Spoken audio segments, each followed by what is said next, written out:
When the washer won't start, if the washer has a power button, activate the power button. If there are no lights on the display, check to make sure the power cord is still plugged into the grounded 3-prong outlet.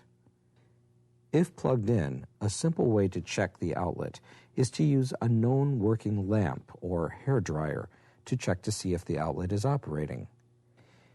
If the outlet is on a GFCI outlet or shared circuit, check to see if the outlet needs to be reset.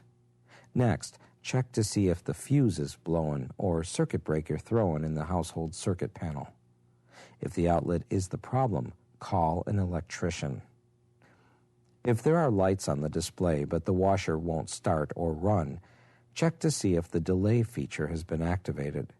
If this feature has been activated, hit Cancel twice to cancel the cycle.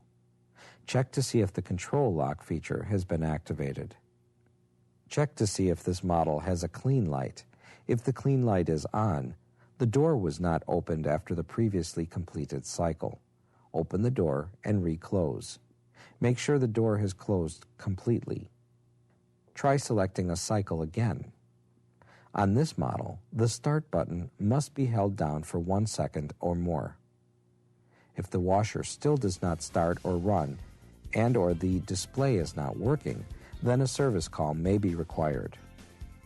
To find the right part for this and other do-it-yourself repairs, visit SearsPartsDirect.com or call Sears Parts Direct toll-free at 1-888-206-3622.